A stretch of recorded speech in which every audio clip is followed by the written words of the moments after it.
Can you imagine a college football program having the best head coach ever in a program's history and the college letting him go?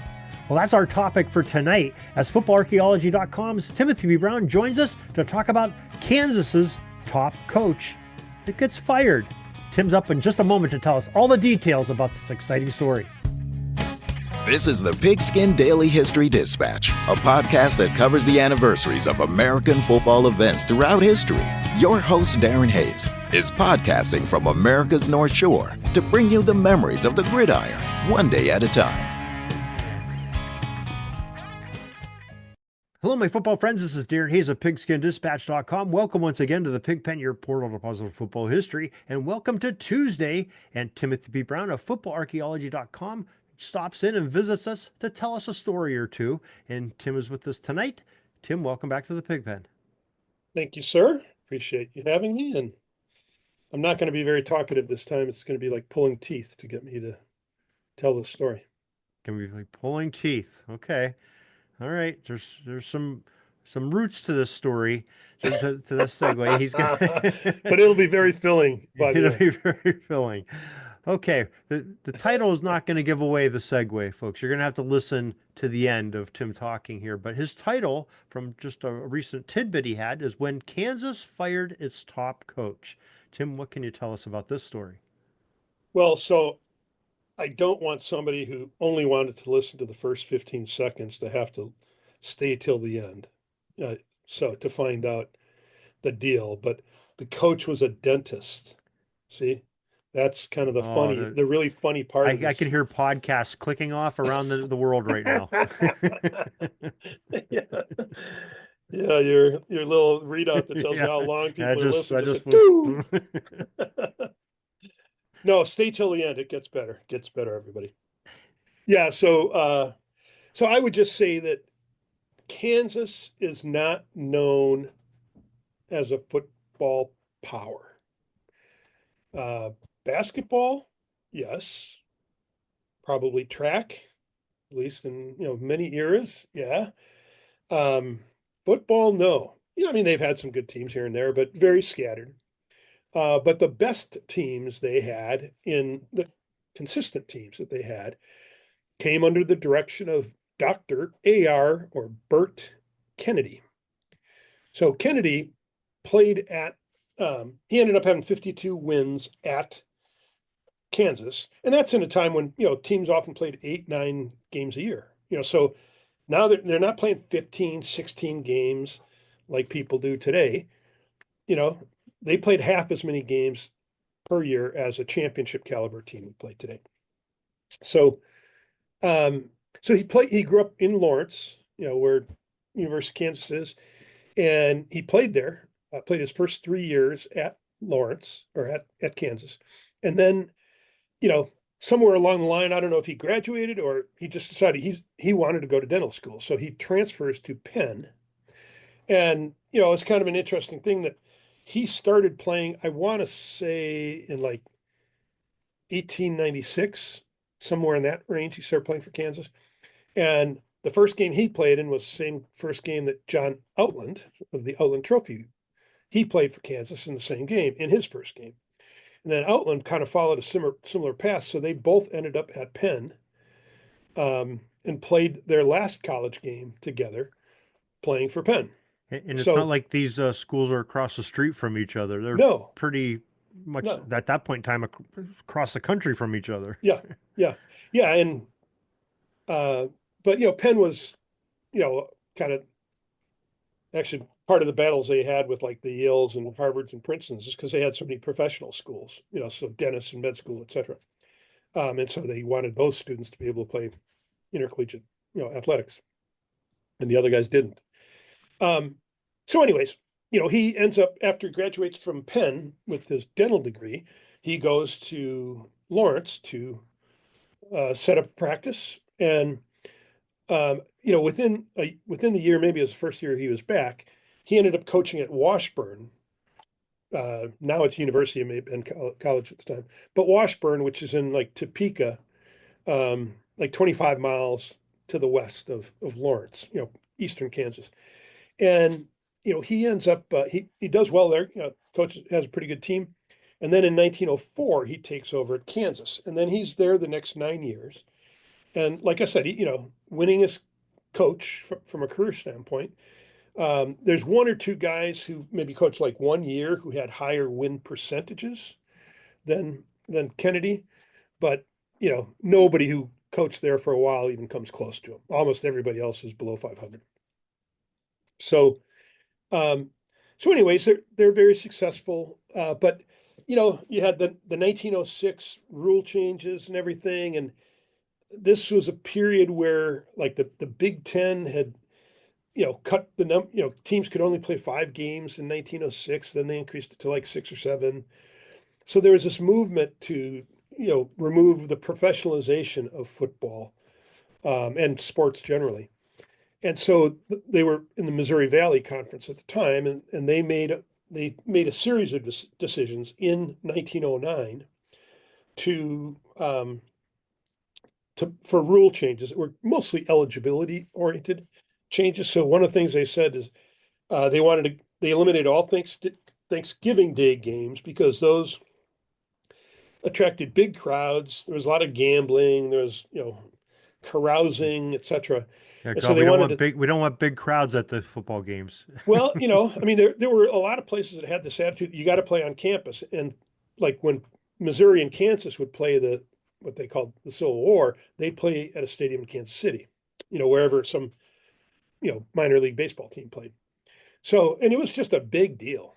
But they wanted to get away from that. They banned training table. They limited athletes to 2 sports per academic year. They made freshmen ineligible. And the big thing was that they said the only people who can coach athletic teams are, if you coach an athletic team, you have to be a full-time faculty member and full-time for the full year. And so here's Kennedy. Now, part of the reason they did that is because they didn't want to spend all this money that they did every year, bringing in some coach from the East Coast or whatever, paying him a couple $1,000 to coach for like 3 months, and then boom, he's gone. So, but Kennedy wasn't like that. He and his assistant, but the combination of those two made less money than a lot of teams were paying to import a coach each time. But again, Kennedy was a dentist, so he wasn't a faculty member, and there's no way he was going to become one. So they had to fire him.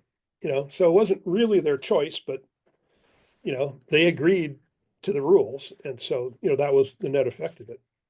So then he ends up, he kind of goes back to practicing. Oh, well, the whole time he was a practicing dentist.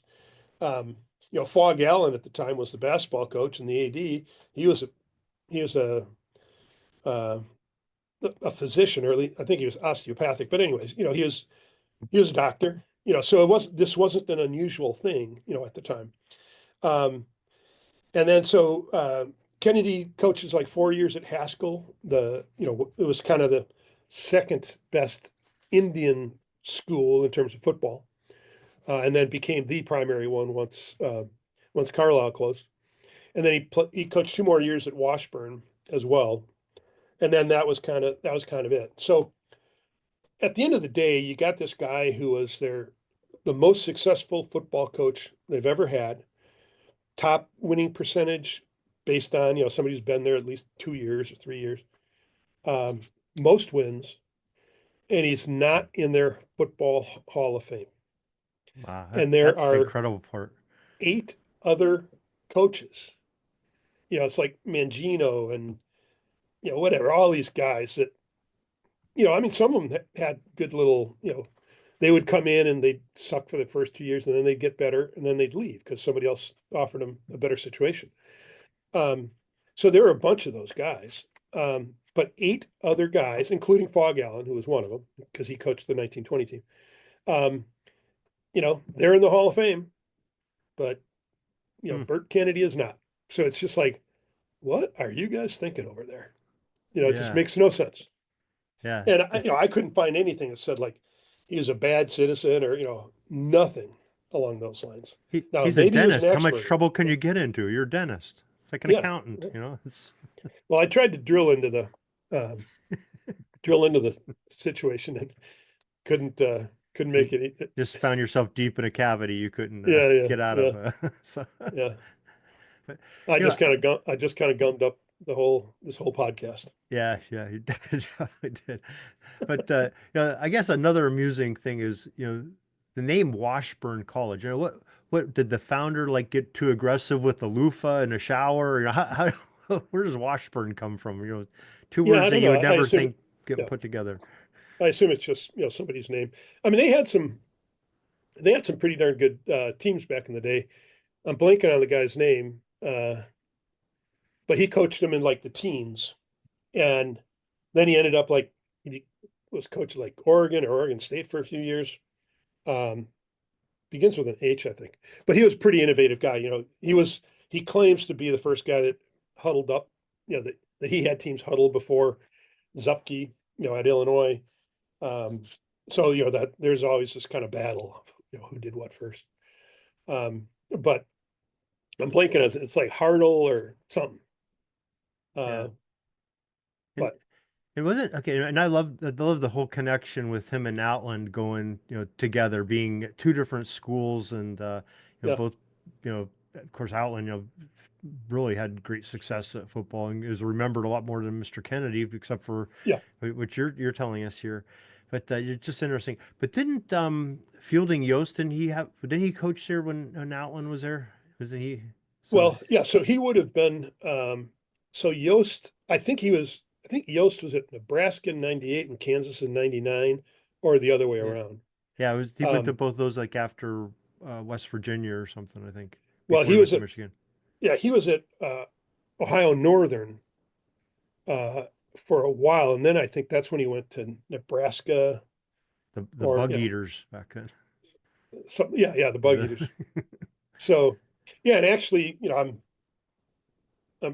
writing this book about the early forward pass, and so Yost was one of those guys who somehow along the line there were people who kind of stumbled upon the overhand spiral, and he was one of them. He somehow found it, and he used to use it because he was a bad punter. So he'd like teach his punters to punt kick a spiral punt. He'd show them how to do it somehow using by throwing the overhand spiral. But anyways, so he even used it in some games, like as a long lateral, like leave a lonesome end shoestring player, guys tying his shoes over there.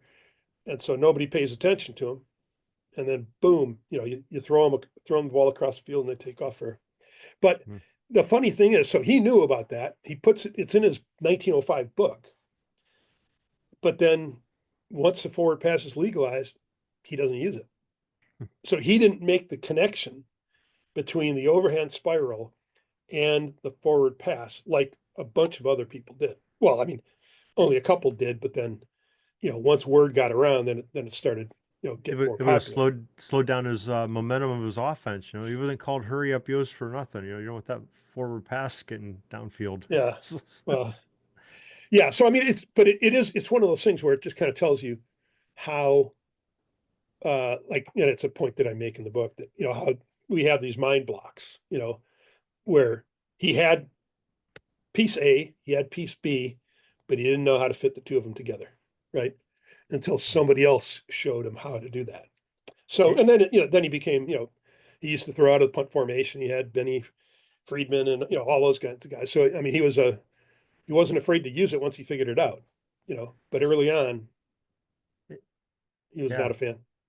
And possibly, I mean, we had Dr. John Behe on a few years ago, who's a biographer of Yost, and that's where I'm getting these connections from, remembering reading his work. But I know Yost had something to do with the training table. Maybe could he have possibly? I'm not sure if he founded or originated the training table, but I know he made it famous at Michigan. Could you mention the training table earlier? Was at Kansas? Could he have brought it there? Maybe when or the Well, roots of it? a training table was around in the 1880s, early 1880s Oh, out was it? on the Okay. East Coast. Yeah, it was. Oh, They okay. initially, I think they had it for like crew first. You know, Okay. the boatmen at the Eastern colleges were more popular than football players for a while there, and so training table, I mean, I don't know that anybody knows where it first started, but it was around well before Yost. Okay, so he was. Doesn't mean he didn't get credited for it, just like, Stagg gets credited for everything. He did a lot, but not everything he gets credited for. Right. So.